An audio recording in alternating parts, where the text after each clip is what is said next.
Holy moly. We had quite a week in the NFL. We've got some lucky plays, some heartbreak, some amazing things happened this week, and we're going to go through it today. So please stay tuned.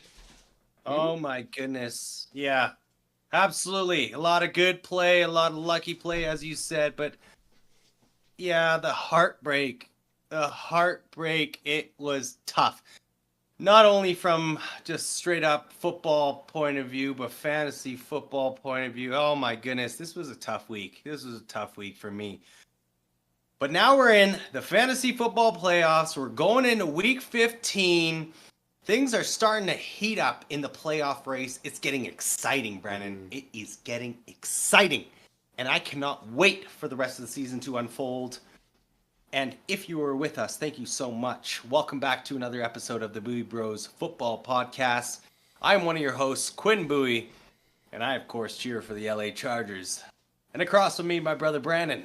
And I cheer for the Minnesota Vikings, the 11-2 Minnesota Vikings. Ooh, 11-2. Gosh. How good is that? How good is that? That's crazy. Ain't nobody put the money on 11-2 for the Minnesota Vikings this year. I would have, because I always have faith. Yeah. Actually, I probably would have done like undefeated though, right? Like I probably would have bet on undefeated. So yeah. Okay, here we go. We got some headlines. We got some things to chat about. I don't know which one's first. Are you ready? Are you ready? Boom. Okay. Ooh. This is a good one. We're gonna start with the highest scoring game of the NFL this season. And this is what I was talking about soul-crushing, heartbreaking fantasy football BS. I was on the other side of Josh Allen. Historic performance, number one quarterback performance in fantasy football terms of all time. Yeah, pretty crazy. That game, 44-42, absolute barn burner. I know we use that term on this channel quite a bit, but this was it. And it seems like Sean McVay is a part of a lot of these high scoring affairs. Going back several years where it was the Chiefs and the Rams, like over 50 burger, both of them. It was exciting. It really was. Yeah. I did not expect it. I really didn't. But Josh Allen is an absolute beast. And although the loss, I think he definitely cemented himself as a first-time MVP of the league this year. Yeah. It's what a performance, right? 3 passing touchdowns, 3 rushing touchdowns. I saw somewhere, not only was it the best like quarterback performance in fantasy football history, but even if you just took his passing stats, he was like he would have been QB3 on the week. His running stats would be QB2 on the week. And so like he just was so good if you took away half his stuff. You know what I mean? Like that's how good he was on the week, which is pretty crazy, but wild. Yeah, like 22 for 37, 342 and 3 tutties. 10 carries for 82 yards and 3 touchdowns. Mm-hmm. Monster numbers. Yeah. Obviously, this was not a big defensive battle, but the Rams were leading almost the entire time, if not the entire time. I think, yeah. Yeah. Which was surprising to me. The Rams now 7-6, so they're middle of the pack. They're fighting for their playoff lives in the NFC. Bills, hey, they've already clinched. They clinched last week for their division, so they've got a one-way ticket to the playoffs.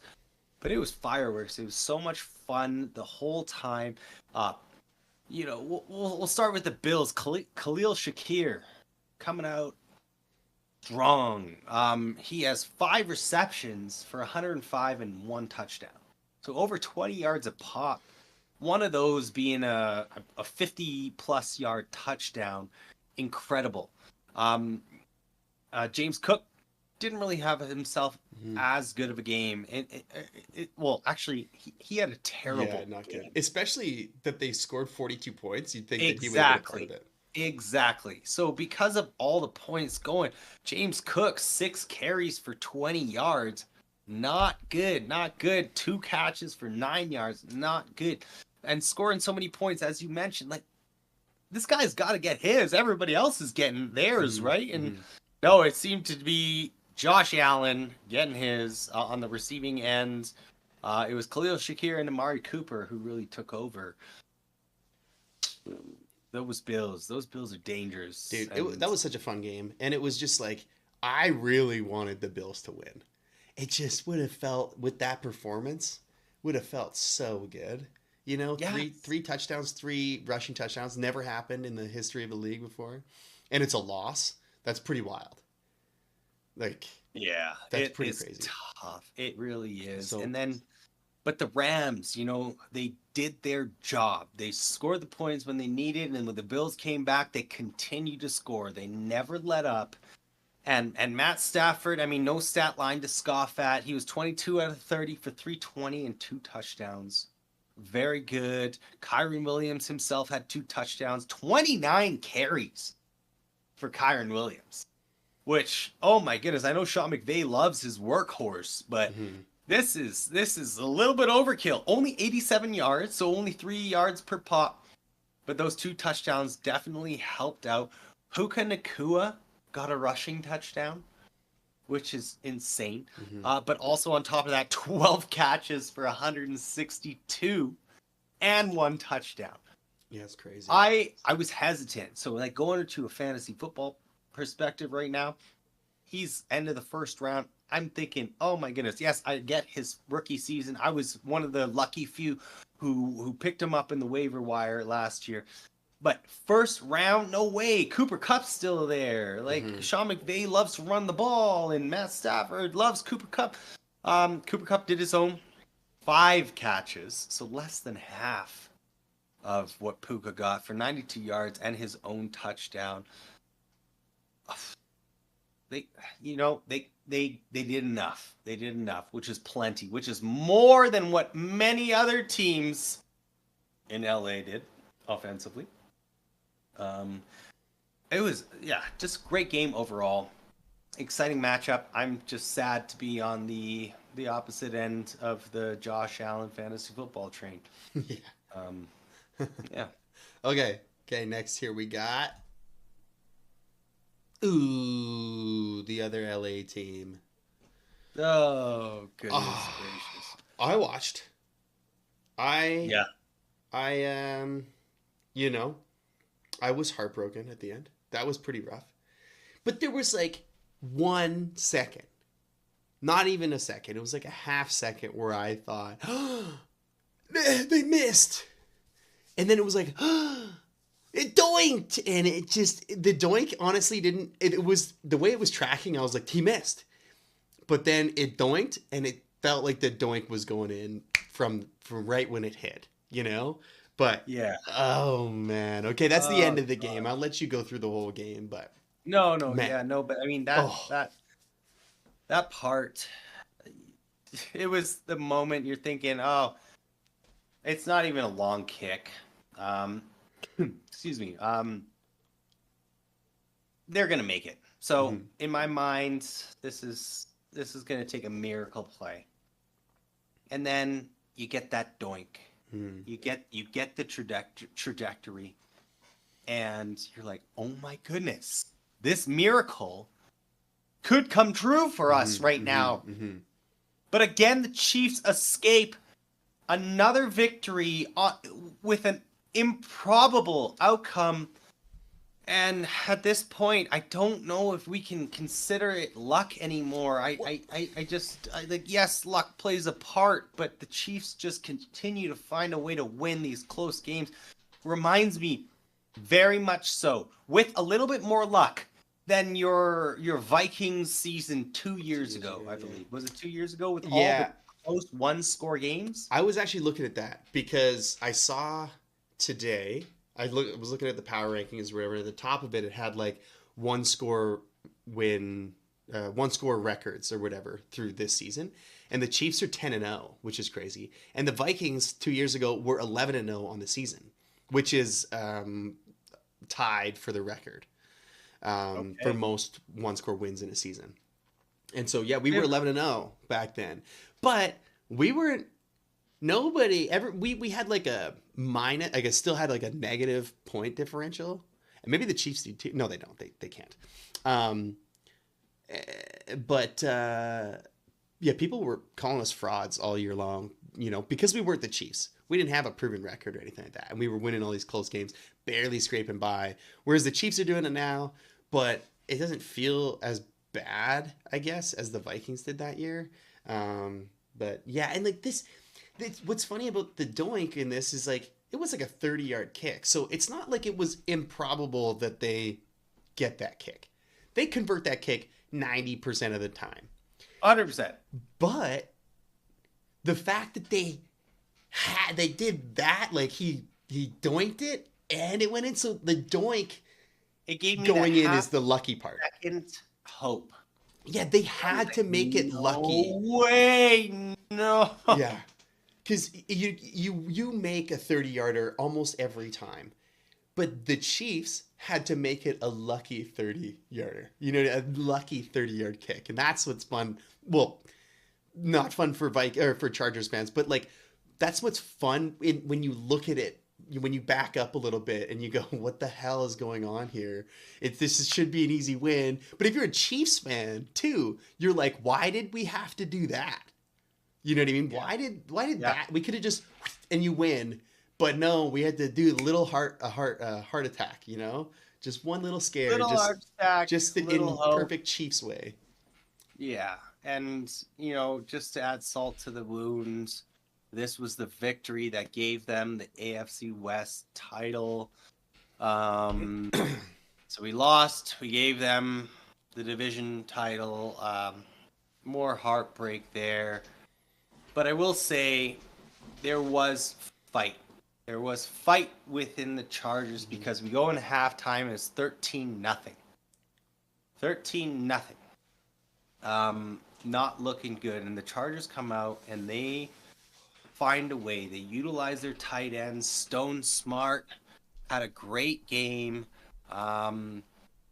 Who is Stone Smart? Oh, one of the backup tight ends. Joshua Palmer also 6 for 78. It was our run game. We missed JK so much. Our leading rusher, 10 carries, Gus Edwards. Gus Bus, man. A lot of respect for what you've done in the league. I know you're a bruiser, but it just seems like the time has come. We need to give somebody else a chance because it's not working. 10 for 35. Yes, you got the touchdown. Mm-hmm.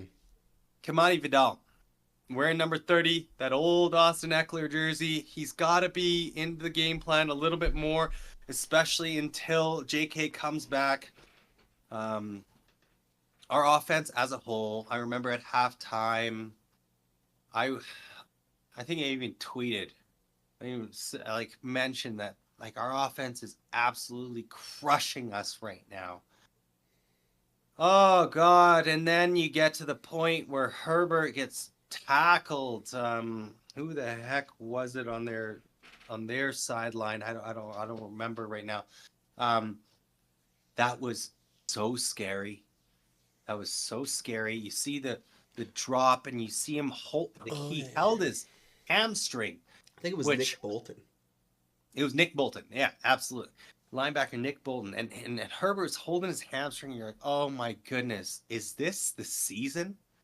Like, are we done right now? I truly thought so. And then you see Herbert again for the second time in the game. Doesn't even go to the test, or doesn't even get tests done. And examinations, nothing of the sort. He's just he got his ankle taped earlier, and now he's totally fine. You see the replay, he's going back in, and you see the replay of the hit, and you see Nick Bolton's elbow come down on Herbert's quad, and that's what they were saying. It was more of a quad injury than anything, and to me it just seemed like an extremely bad Charlie horse. Real bad Charlie horse.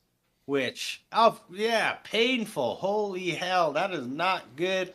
But he came back. Beast Herbert came back, and it just brought the energy back to the team. We came back. We took the lead, 17-16, and everything's all nice. And of course, you know, when you let the Chiefs get the last drive, it is really tough. It is tough. And so their kicker doinked it in, 19-17. Unfortunate loss. It really was. But we will rise again. We are hurt now. We will rise from the ashes and we will fight again. One thing I do want to point out, though. Last week, Harbaugh mentioned that Tarheeb Still, not only did he get the pick 6 and a second pick, but he also went for a PBU, pass breakup, and he missed. And I believe it was to Ray McLeod, which that miss ended up turning up for 60 yards. And Tarheeb Still got up from that missed tackle, sprinted down the field, and he was the one who saved the touchdown. That touchdown turned into 3 points. Harbaugh mentioned, hey, what did we win by? 4 points. What did that touchdown to field goal ratio do? Give us that 4 points. Critical. And truly, I believe it. You know, it shows itself in the score, in the stat sheet. And this time, there was a point early on where Harbaugh had a choice between a 56-yard field goal or punting. Of course, or going for it on 4th down, but he ended up choosing to punt. Cameron Dicker has been money this year. Harbaugh has praised what Dicker has been able to do for our team, and it was a curious decision, and I believe Harbaugh actually took accountability for that choice, but he missed the kick. Or sorry, he didn't even get the chance to kick. And that extra 3 points, or potential 3 points, would have turned this into a 20-19 game. So based off of Harbaugh's thoughts on the previous game and how those actions really played out, well, I gotta say, we need to really be accountable in this, and I'm glad he was. But those 3 points could have been the difference maker. Totally could have, but it's kind of the same situation. We actually talked about it last week, where you go up by more than 3 points, and it forces the other team to stay aggressive in that game-winning drive. You can't settle for a field goal anymore. You have to do this and that and that and this. We wouldn't have gone up by more than 3 points, though. We were just trying to get points at that point. Yeah. But yeah, sometimes it's tough because it's like you got to take points when you can, especially against the Chiefs. But at the same time, you also feel like I guess you didn't go for it on 4th here. You guys punted it. So this doesn't really apply. Actually, it's more like, when you go for it on 4th because you need to get touchdowns against the Chiefs. So you don't settle for field goals. Punting it when you are in range for a field goal is actually, that's kind of strange. We thought our defense was doing a good job. We hoped to pin Mahomes back a little deeper. I think. But why not take the 3? Like a 22-yard punt. I think they got it at the 16. Didn't actually work out as well as we would have liked, but if your defense is doing well, then you're okay with giving up like your field position at midfield. You know what I mean? So you go for the kick to get it, and if you miss that, right? That's actually I don't really see that. But you know what? I'm not a head coach or any coach. So whatever. Let's move on. Moving on. Jets postseason drought extends to an NFL. Oh, I should also say not just an NFL high 14 straight. It is a 4 major U.S. sports high. They are the current record holder, or not record, the current reigning, holder of the longest defending streak.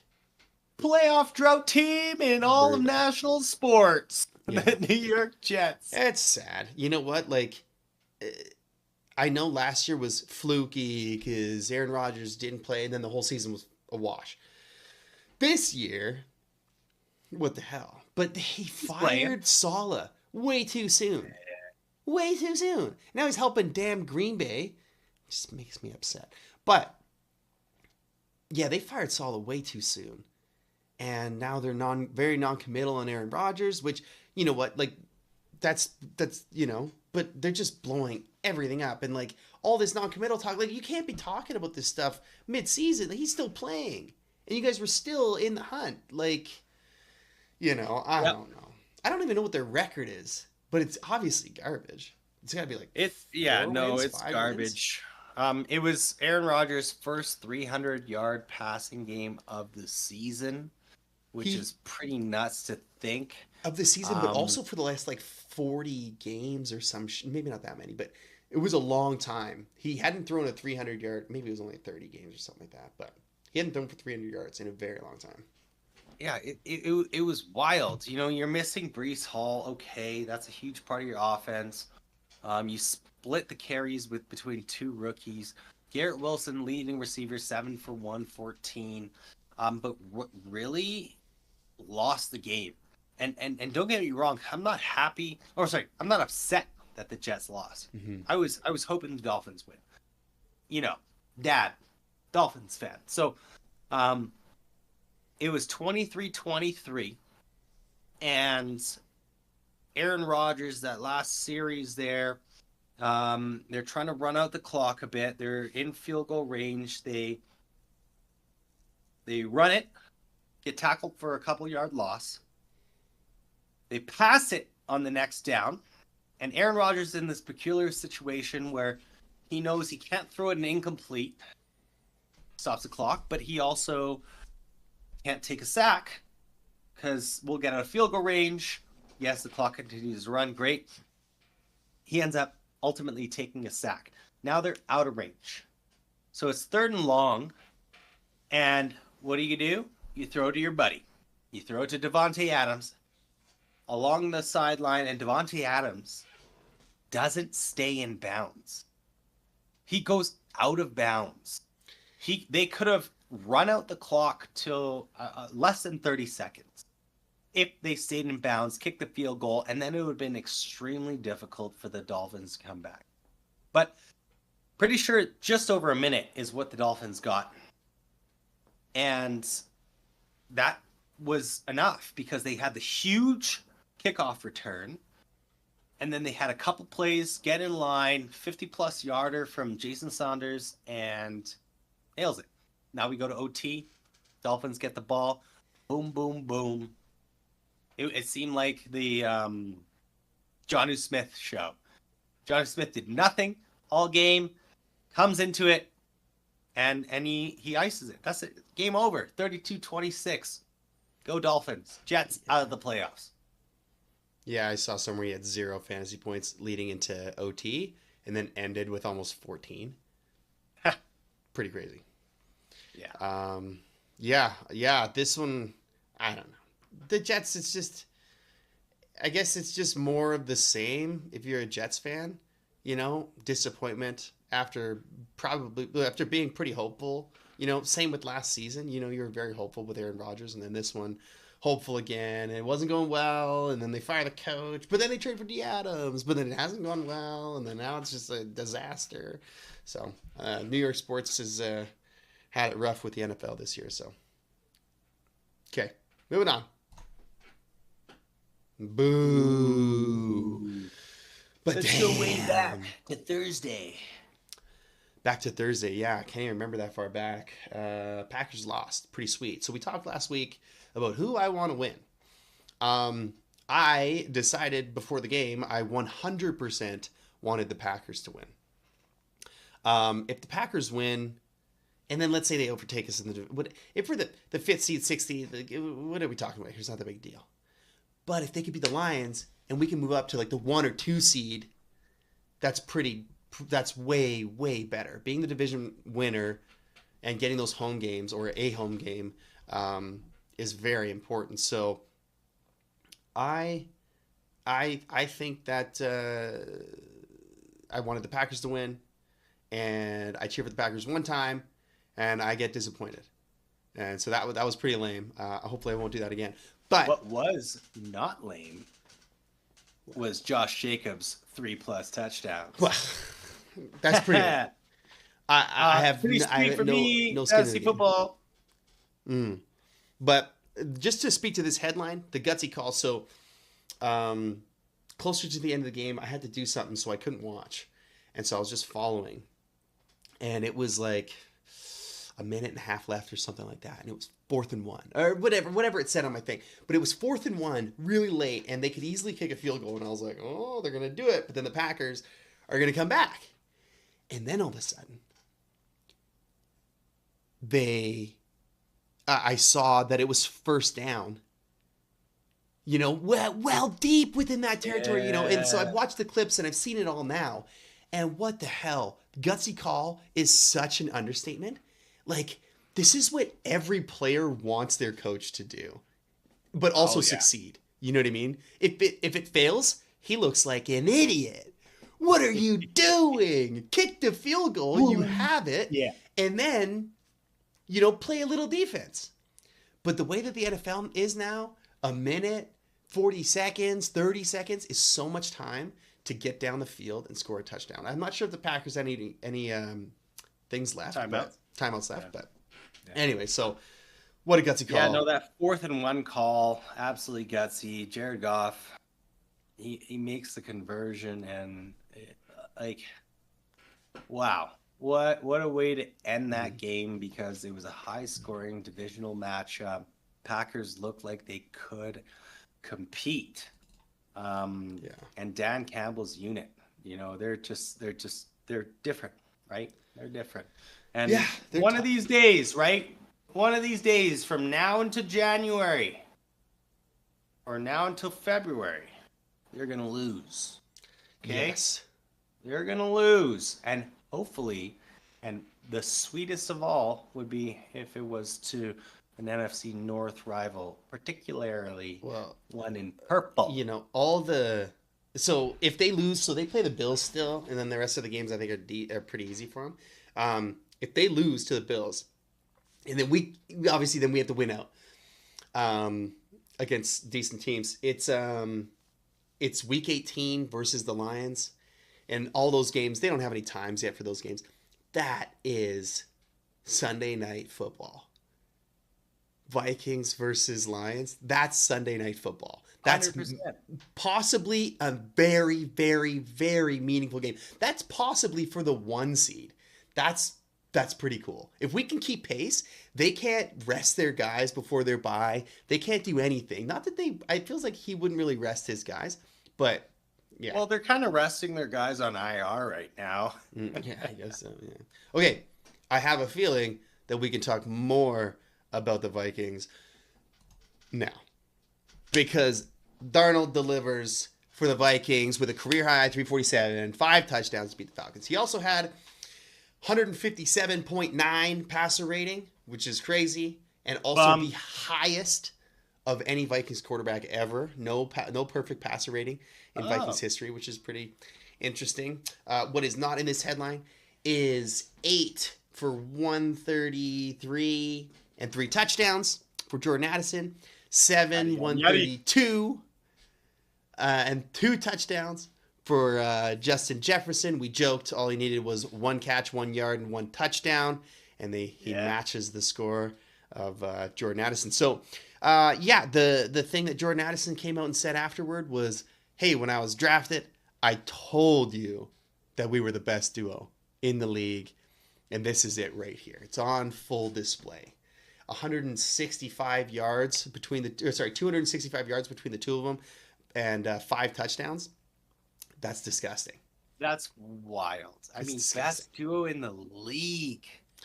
That's possible. Also very I mean, after this performance, you definitely have an argument.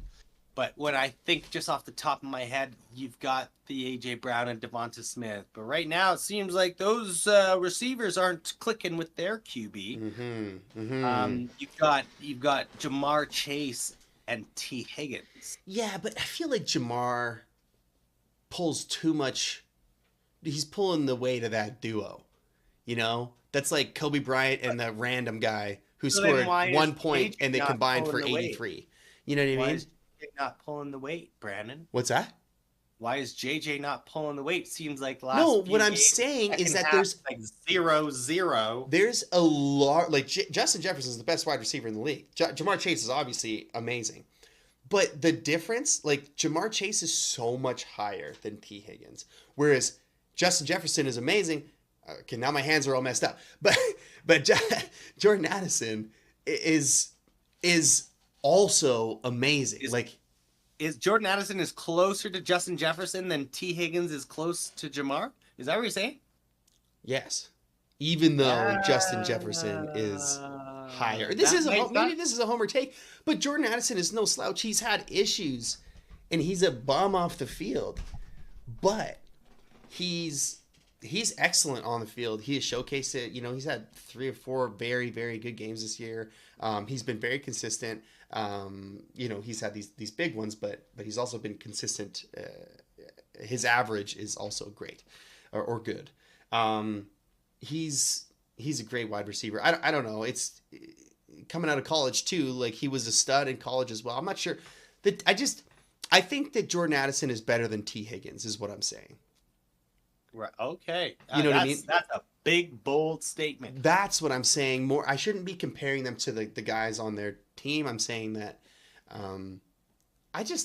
don't know. I'm not super sold on T. Higgins. I know he has these games every once in a while. He had it against us, I believe, last year as well. So,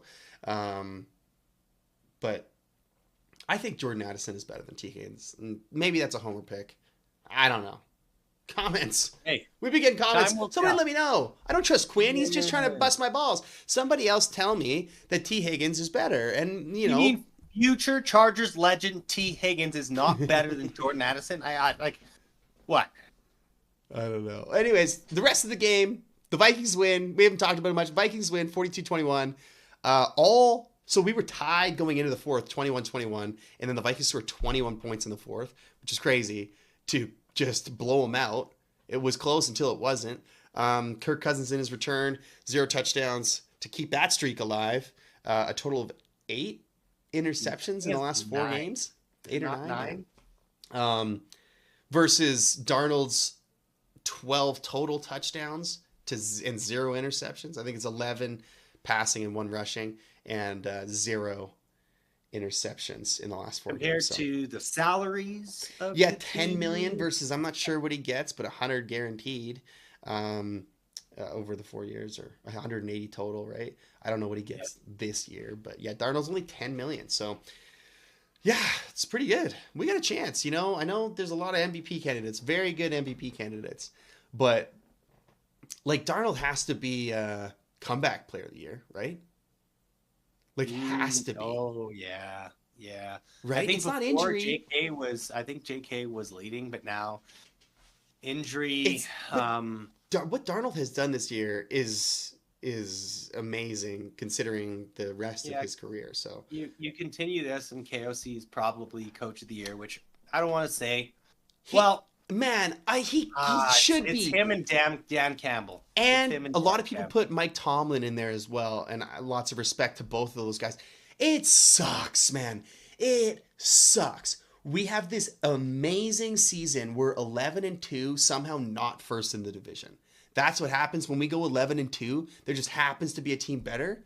And then when KOC does this, and he has Darnold playing at like a top 5 quarterback, you know, level, and that's on the coach, a lot of it. But then there's another coach out there that just he's doing things for his team. But I think Coach of the Year is one of those awards that's who beat their expectations higher, who exceeded their expectations the most. And I think the Lions had high expectations. And so they have Not maybe this exceeded high. it. Maybe not this high. Vikings' expectations were possibly 4th in the division, and we're running for 1st. I think that should hold some weight, and KOC should win. But anyways, if you enjoyed what you watched, please subscribe. Quinn, do your thing. You're better at it than me. Well, first, I just want to give a quick shout out and love to the rest of the teams here. Yes. You know, Steelers and Browns. Steelers handled Browns 27-14. Jameis Winston back to his old self. Blah, blah, blah, blah, blah. Saints squeak by Giants 14-11. What a score that is. Derek Carr is out for a little bit. Unfortunately, we don't ever cheer for injuries here. But you're against the Giants, lowly Giants. Drew Lock. Throw the ball to Malik Neighbors some more. Gosh. Jaguars upset Titans. I don't know if we can even really discuss that 10-6. Jesus. Yeah. Jesus. Eagles. Oh, one Eagles fan out there. Lucky. Escaped by the skin of their teeth with the $3.1 million bet that the Eagles would beat the Panthers. Panthers get a shot at the end, but ultimately at the end of the day, 22-16 for the Eagles. Even with Jalen Hurts and his terrible relationship with his receivers. Anyway. As per source, Brandon Graham. Exactly. Insider. All right, Eagles fans, tell me something different. Bucks hold off Raiders 28-13. Bucks start off 14-0, and then Raiders come back a little bit. Aiden O'Connell gets hurt. Can't finish the game. Fall apart. Seahawks dominate Cardinals. I don't know what's going on with the Cardinals offense. Marvin Harrison Jr., not him. Thank goodness. I feel like all these guys that I want the Chargers to draft, they don't end up drafting.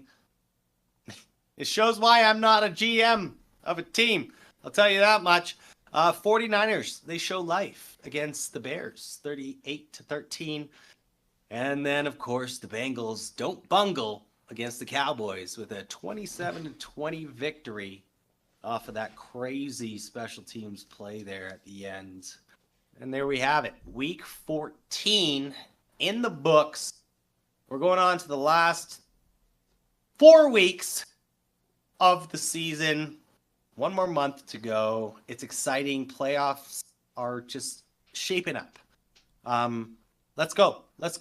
Next week, Vikings and The Bears. again. The Bears again. Monday Night Football. The Bears. Easy peasy lemon squeezy. We hope. Us Chargers going against the Bucks.